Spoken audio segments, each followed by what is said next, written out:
नमस्कार लाडक्या बहिणींनो, जर तुम्ही पण मार्च महिन्याच्या 21व्या हप्त्याची वाट पाहत असाल तर हा व्हिडिओ तुमच्यासाठी खूप महत्त्वाचा आहे.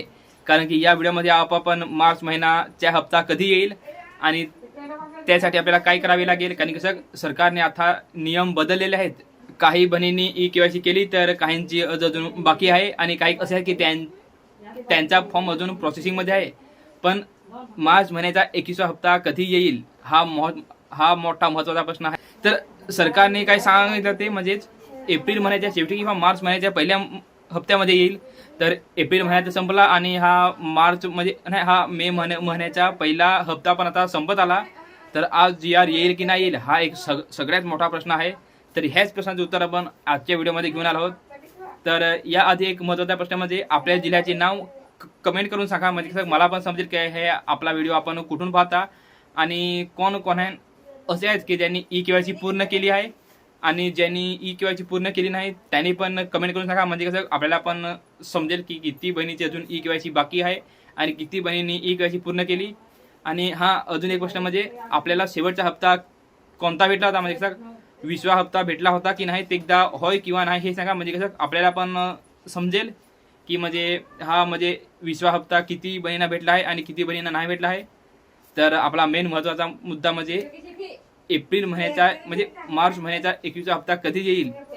तर हा आजचा म्हणजे कसा आपले समजा ना की आपण हा आजचा शेवटचा दिवस आहे असे समजून घ्या. कारण कसं सरकारने काय सांगितलं होती की मे महिन्याच्या पहिल्या हप्त्यामध्ये तर आता हा 5वा दिवस आहे आणि 6वा 7वा म्हणजे कसा दिवस खूप कमी राहिले आहेत. म्हणजे कसं जी-आर म्हणजे आज येण्याची शक्यता खूप जास्त आहे. कारण कसं हा म्हणजे पहिल्या हप्त्याचा 5वा दिवस म्हणजेच जी-आर येऊ शकतो. कारण कसं आज जी-आर आला तरच उद्या किंवा परवा पैसे जे पात्र बहिणी आहेत त्यांच्या खात्यामध्ये येऊ शकतात. तर ही एक खूप महत्त्वाची गोष्ट आहे. आणि अजून एक म्हणजे कसं काही अशा पण महिला आहेत की ज्यांना मागचे हप्ते भेटले नाहीत. तर त्यांना एक प्रश्न असा आहे की आम्हाला मागचे हप्ते भेटतील की नाही भेटतील. तर ते सरकारने अद्याप स्पष्ट नाही केले. कारण कसं आधी ई-केवायसी पूर्ण नाही होती आणि त्यांनी नंतर पूर्ण केली. तर मग असे होऊ शकते की जे मागचे हप्ते भेटतील का नाही ते तर पूर्णपणे सरकारवर अवलंबून आहे. पण एक महत्त्वाची गोष्ट म्हणजे आता आपल्याला म्हणजे 3,000 रुपये भेटणार की नाही भेटणार. कारण कसं एक मार्च महिना आणि एप्रिल महिना तर तर 2 महिन्याचे पैसे एकत्र भेटतील की फक्त एकाच महिन्याचे पैसे भेटतील हा पण एक महत्त्वाचा मुद्दा आहे. कारण कसं सरकारने सांगितलं होतं की प्रत्येक महिन्याचे पैसे भेटतील. तर मार्च महिना गेला आणि आता एप्रिल महिना पण गेला. तर आपल्याला 2 महिन्याचे पैसे भेटतील का नाही भेटतील हा एक खूप महत्त्वाचा प्रश्न. तर जास्त करून संभावना अशी आहे की 2 महिन्याचे म्हणजे 3,000 रुपये जे पात्र महिने आहेत त्यांच्या खात्यामध्ये येऊ शकतात. तर काही असे पण आहेत की ज्यांचं खातं जर चालू नाही तर त्यांनी लवकरात लवकर खातं चालू करून घ्या आणि एकदा चेक करून बघा. म्हणजे कसं आधी चालू होतं पण आता बंद पण झाले असेल. आणि दुसरा महत्त्वाचा म्हणजे आपले ई-केवायसीचा म्हणजे स्टेटस चेक करा.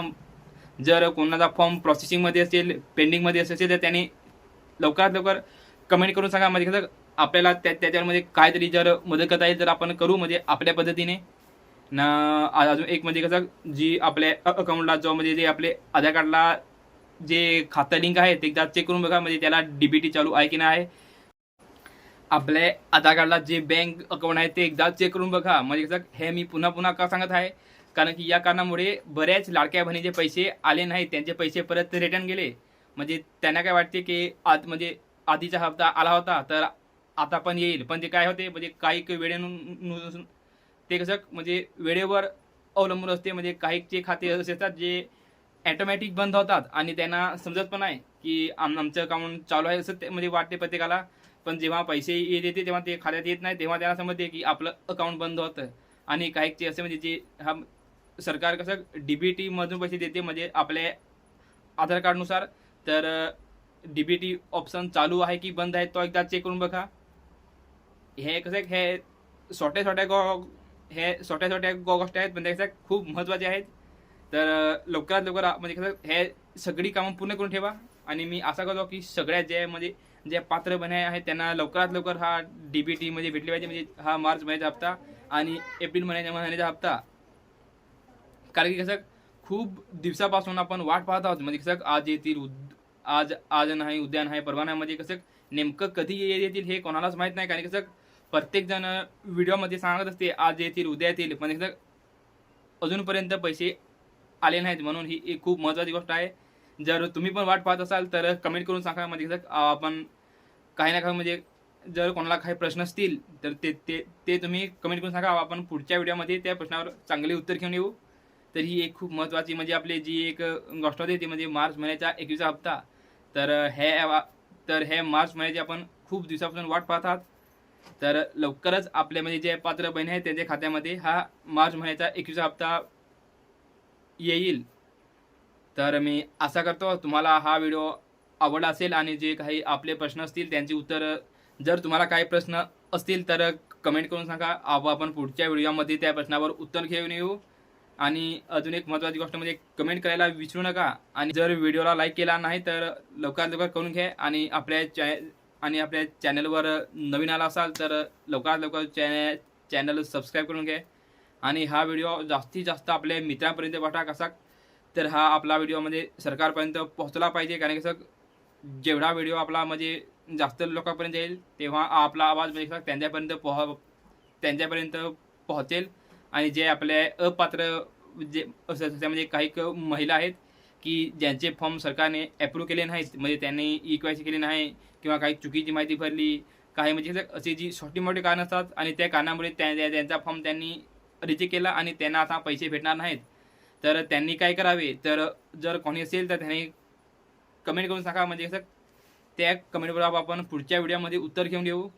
तर मी आशा करतो की हा तुम्हाला व्हिडिओ आवडला असेलच.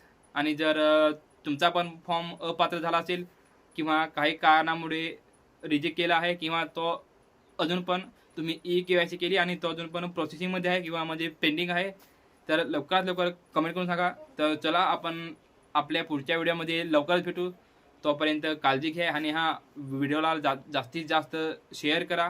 कारण कसं आपला हा व्हिडिओ जास्तीत जास्त माणसापर्यंत पोहोचला पाहिजे, जेणेकरून जे आपले लाडक्या बहिणी आहेत त्यांना म्हणजे काही ना काहीतरी फायदा होईल. म्हणजे सगळ्या लाडक्या बहिणींना पैसे भेटले पाहिजेत, त्यांना प्रत्येक महिन्याचे पैसे भेटले पाहिजेत. हीच आपला मेन उद्देश आहे.